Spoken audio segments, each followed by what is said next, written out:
This video is on work and energy with calculus. So remember, if you're taking a class which is college-based physics, which means it's algebra-based physics, you can skip this video. If you're taking a class called university physics, which is calculus-based physics, then you'll have to know this material.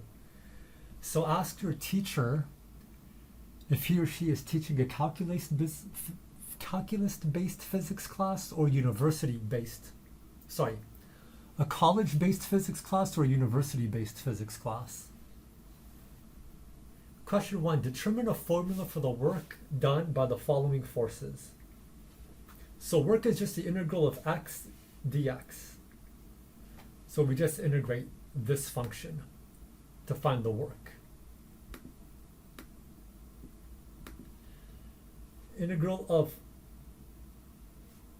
36 cosine of 4x is going to be 9 sine of 4x because the integral of cosine is sine. And they're going to bring out a 1/4.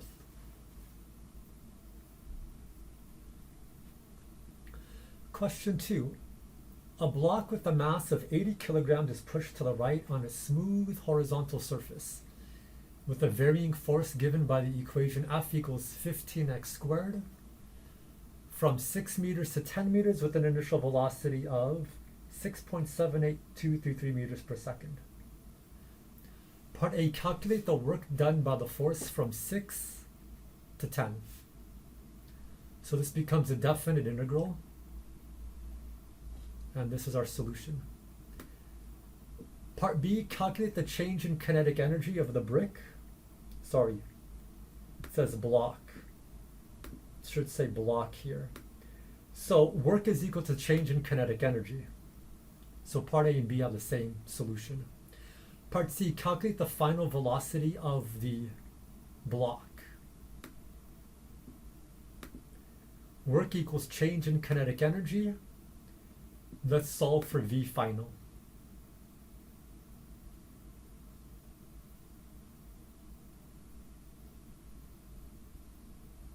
Question 3, a block starting from rest is pushed to the right on a smooth horizontal surface with a varying force given by this equation.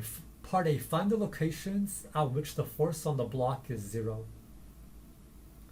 So we could set this force equation equal to 0, solve for x, or we could also graph it. So this graph is from the website desmos.com, DESMOS. Very easy and fun to use. Please check it out. So our answers are x equals 0 and x equals 15. Part B, determine a formula for the work done. We just integrate the force. So since we know that the initial velocity is 0, that means the initial kinetic energy is 0. So this is also a formula for the kinetic energy of the block, because work is equal to delta KE, and KE initial is 0. So this is an equation here for the work.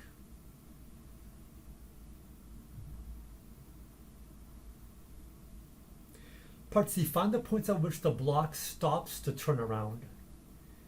So the block stops to turn around when we set the work equal to 0. So it's at x equals 0 and x equals 20. We could disregard x equals 0. Because you could see at x equals 20, we're at negative territory here.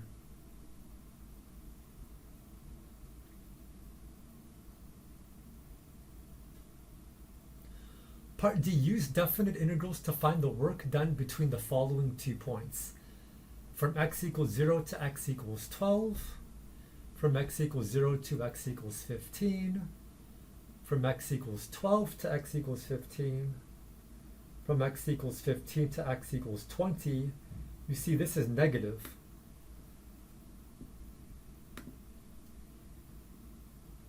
And this is positive by the same magnitude.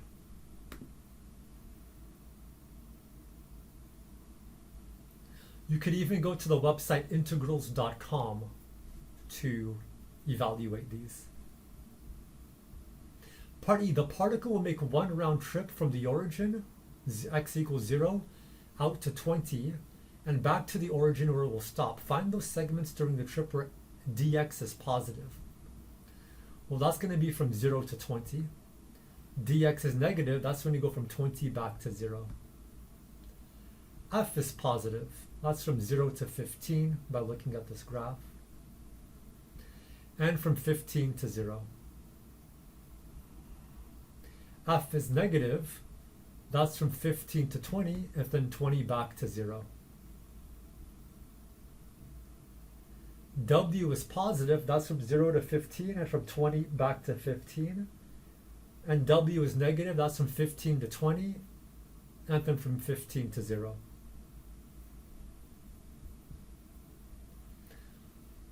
Question 4, the potential energy is given by the following function. Part A, find an expression for the force associated with this potential energy. So force is equal to minus du over dx. So we need to find minus du over dx and minus du over dy. So now we have this function here with the I hat and the j hat. Part B, calculate the value of the potential energy at 0, 0. So it says potential energy, so let's use this equation that we're given. That's equal to 0 joules. If you plug in x, y equals 0, 0. Part C, calculate the change in potential energy as you move to 1, 2 to 5, 3. So first we evaluate 1, 2, then we evaluate 5, 3, then we take the difference to be 84 joules. Part D, find the equilibrium points, that is the points at which F is equal to 0, 0. So we'll set this I hat equal to 0 and this j hat equal to 0. We have two equations and two unknowns, so this is what we get for x, y. Is this equilibrium point stable, unstable, or a saddle point? We need to take the second derivative of x. We get plus 6. We need to take the second derivative of y. We need to take the second derivative of u with respect to x and the second derivative of u with respect to y. Remember, if it's a positive value, it's a happy face, which is a minimum. So we have two minimums here, so this equilibrium is a stable point. Calculate the potential energy at the equilibrium point. So u of 4, 3 gives us minus 78 joules.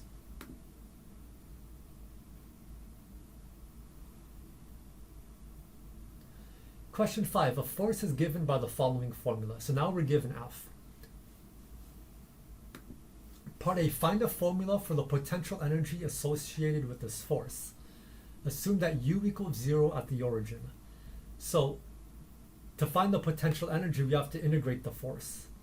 So here we're only going to integrate F sub x, which is this part. So here's our integral, and we get something plus a constant as a function of y. So c is some function of y. So why don't we set this part here, the derivative of this part, we'll set this part equal to this part.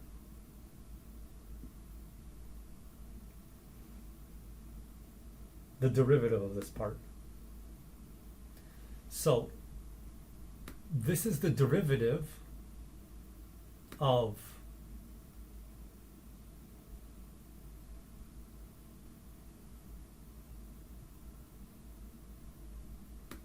this. The first yellow equation here is the derivative of this, which I just put here. Then the second equation here, it's what we were given here.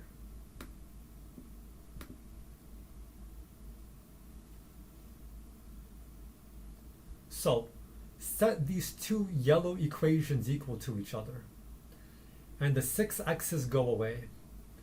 And dc over dy is equal to this.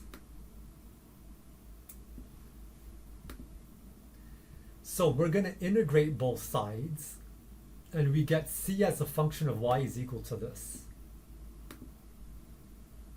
So now we have this long equation here, which is now this, because c of y is this. That goes here. So we're given that u equals 0 at the origin. So plug in all the numbers to get c equals 0. So now we have this equation. This is our potential energy equation.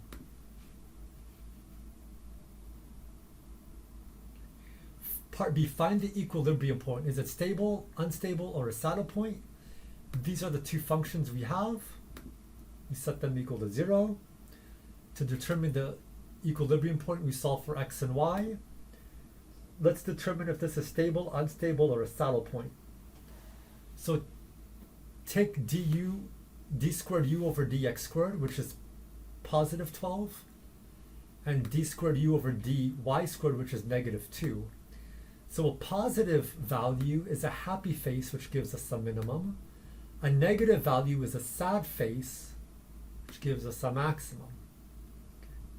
So this is a saddle point since the potential energy is stable on x and unstable on y.